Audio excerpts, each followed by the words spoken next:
Stephen here from Inexteriors Painters and Decorators, and you're watching Inexteriors TV. In this video we're going to be reviewing this Johnstones Aqua Guard. Now, this will be the first time that I've ever used this, but I have used this Johnstones Aqua Satin loads of times for the last maybe say 4 or 5 years. Now, I think the difference between the Aqua Satin and the Johnstones Aqua Guard is that this Johnstones Aqua Satin has got some alkaline in it, so I think it's got like 8 to 10% worth of alkaline, you know, which is the oils that sort of make up oil-based paint. So it's like more, it's a hybrid.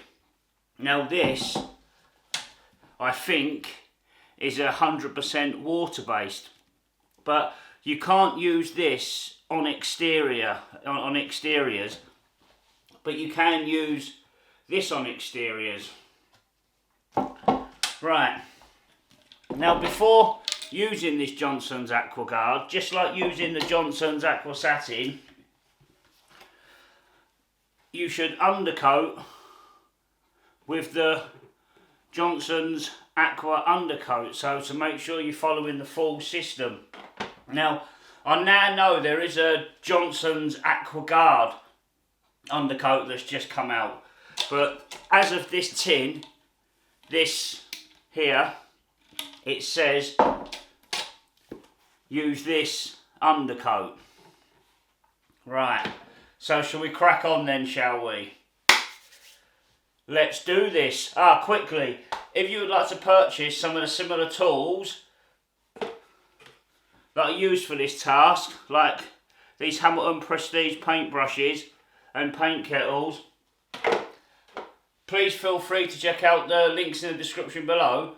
And also, if you're planning on doing any other decorating works, please feel free to visit my tool store. The links are also in the description below. So with that said, now let's do this. Alright, so let's give it a good stir. I mean, this is nice and thick.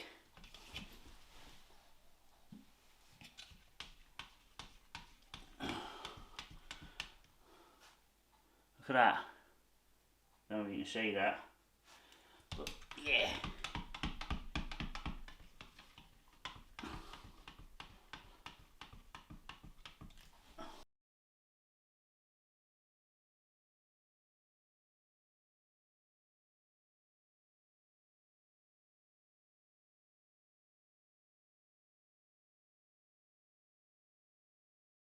When using water-based paints, synthetic tip brushes are definitely the way forward. Right, so let's crack on with this. Right, just to let you know, this isn't a how to paint a door tutorial. This is my door in my kitchen. We're going to be renovating this kitchen over the next year, so it doesn't matter if I have a little play around on some of the doors and do some reviews for you. Right, let's crack on. Also, I want to apologise for the light. It's 6:30 in the morning. It's the 3rd of February, so it's dark outside, and I'm having to use the artificial light that's in the kitchen, so hopefully it works out well. I'm sure it will. Right.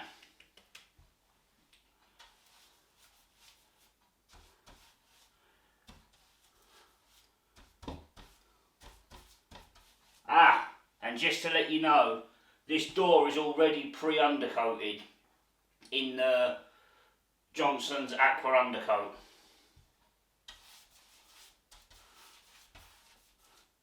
So we'll just do these.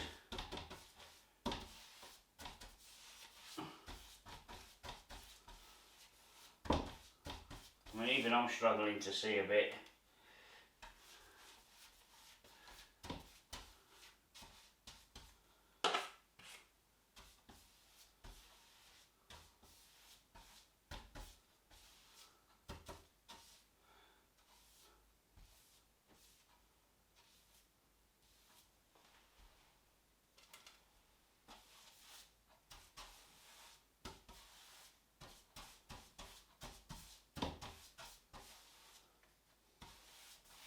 So it is a little bit stiff.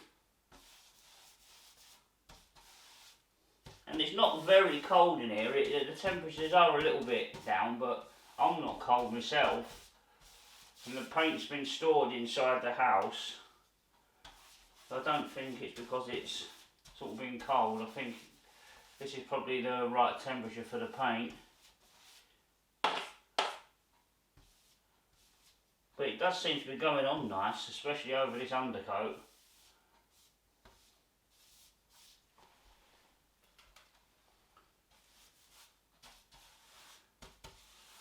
But it's yet to see if it runs out of the corners.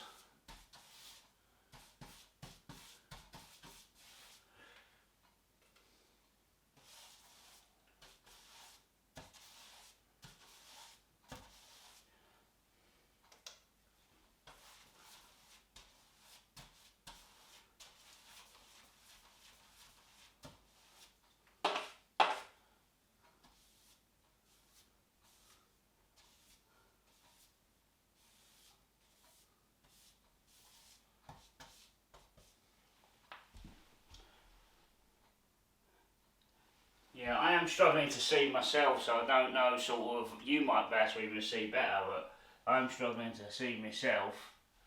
But it does look like it's covering really well. I mean, when you're doing these things, it is important to use the system, so use the water-based undercoats along with the top coats, because that's how you will get maximum durability. Right, let's move down here.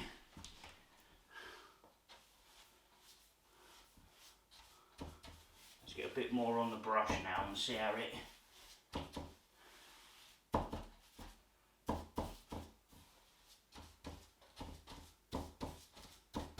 Yeah, a good brush full can go quite far as well.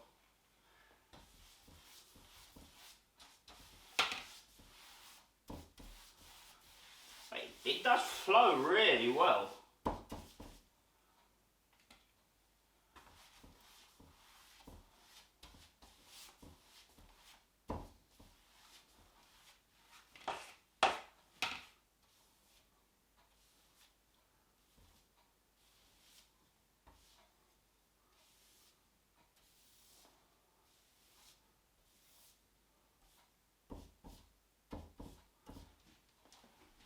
Right, we'll probably speed the video up now.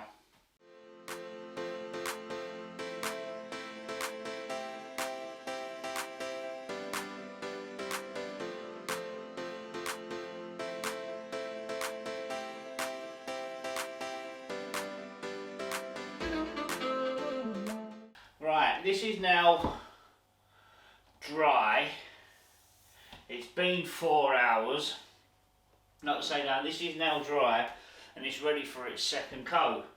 And to be honest, it is good after having an undercoat and its top coat, but it was going over white already anyway. I suppose if it was going over a darker colour, you might have to give it additional coats. Let me give you a close-up of what it actually looks like now. See, it don't look bad at all. Right, I already gave it like a light sand down before. No, just a very light. I didn't scratch it out. I just sort of nibbed it. But it doesn't really matter because this door's going to get done again in maybe a 1.5 years time once we've done the renovations here. Right, so let's just see what it's like going over.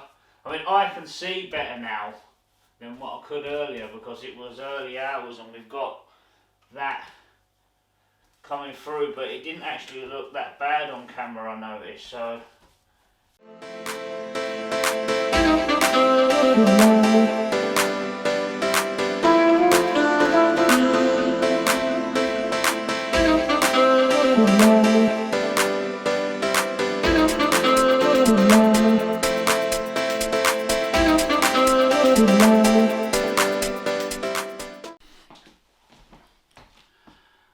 Right, let me give you a close-up of what it looks like after the 2 coats.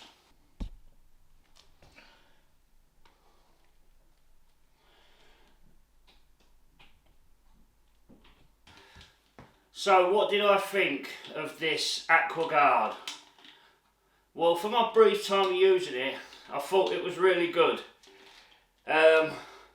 Normal oil-based satin is self-undercoating, so I wouldn't just go blasting this water-based satin straight onto the woodwork without doing the necessary preparation. And the necessary preparation is using its undercoat and then 2 top coats, or if you're not sure of the surface that you've been on, you're best off putting a grip primer on first, like a Zinza Bullseye 1, 2, 3, then an undercoat, then 2 coats of this, just to make sure. Now, overall, this was really good. This had the undercoat and 2 top coats. It flowed excellent over the undercoat, but when it come to putting over itself after 4 hours, it did drag a bit. But I suppose maybe if I left it for a full day, maybe that wouldn't happen. I don't know. That's yet to be found out. Now, its opacity and coverage was really good. It went over the undercoat lovely, and it was white after the first top coat. So you could have probably got away with that, to be fair, because the surface beneath was already white. But giving it the 2 coats helps for its maximum durability. Now, its durability factor, I'm not sure about yet, or its scratch resistant factor, I don't know. Its wipeable factor, I don't know, but that's all yet to be decided over the coming months. So overall, yeah, I thought it was really good, and I'm looking forward to continue using it. Thank you very much for watching, and take care. And don't forget to like and subscribe.